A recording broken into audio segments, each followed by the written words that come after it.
Welcome to this edition of Cantata of the Week, or rather, Cantatas of the Week, as today I have two cantatas for you.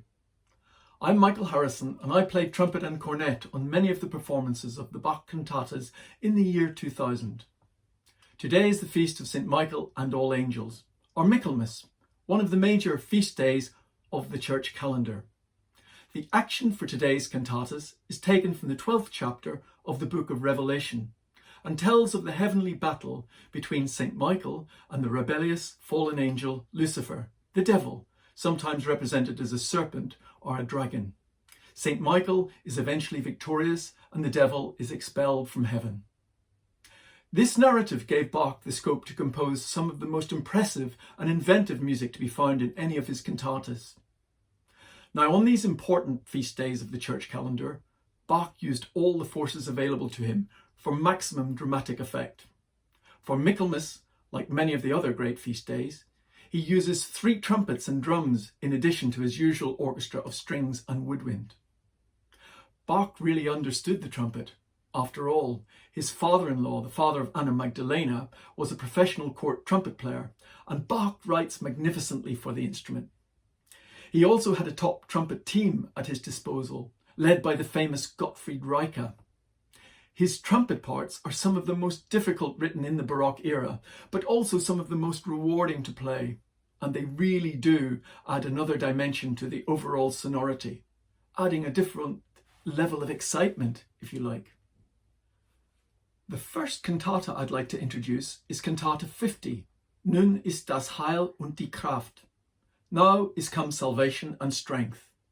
This is just a single movement cantata. No autograph for this work survives, only copies, and it is assumed that the remainder of the work has been lost. In this cantata, we are celebrating the victory of St. Michael, and Bach really gives it the treatment.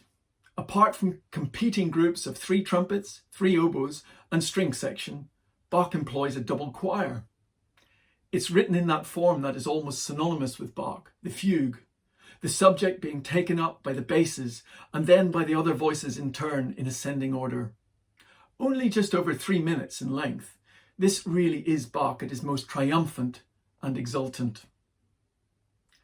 The other work I'd like to introduce is Cantata 19, Es erhub sich ein Streit. A dispute broke out. Without any introduction or preamble, Bach plunges us directly into the battle between St. Michael and the dragon. And what a fight it is. Of course, Bach himself was no stranger to a scrap, famously brawling in the streets of Ansbach with a bassoon player who he had insulted. The advantage in this celestial dust-up ebbs back and forth, the momentum sometimes with the forces of good and sometimes with those of evil, until, in the end, St. Michael prevails. This is one of the most realistic musical representations of a battle that I can imagine. The music's ferocity startling in its confrontational vigour, and the participants work to exhaustion at its conclusion. All of the movements of this cantata make reference to angels, God's helpers in heaven, and the link between heaven and us mortals on earth, coming to our assistance in times of need. Listen out for the ravishing tenor aria sung here by the amazing James Gilchrist. Describing the watchfulness of our guardian angels, this aria is a beautiful Sicilian that features a solo slide trumpet playing a chorale tune, Cantus Firmus. Now, I must confess that when we began the cantata pilgrimage, I didn't really get this music. I found the cantatas quite arcane and impenetrable. But the more I played them, the more I listened to them, the more I got into their world.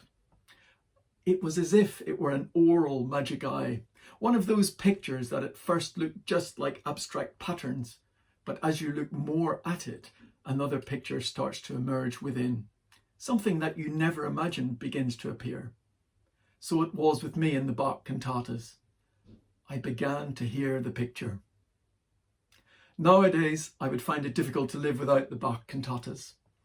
It was my old friend and colleague, the legendary trumpet player John Wilbraham, who first introduced me to the concept of listening to the cantatas liturgically, each one on the Sunday for which it was intended. I have now been doing this for almost 20 years. What better way to start the week than with a Bach cantata? The individual discs or the complete set of all the church cantatas on 28 discs is available for purchase on the Monteverdi website, monteverdi.co.uk.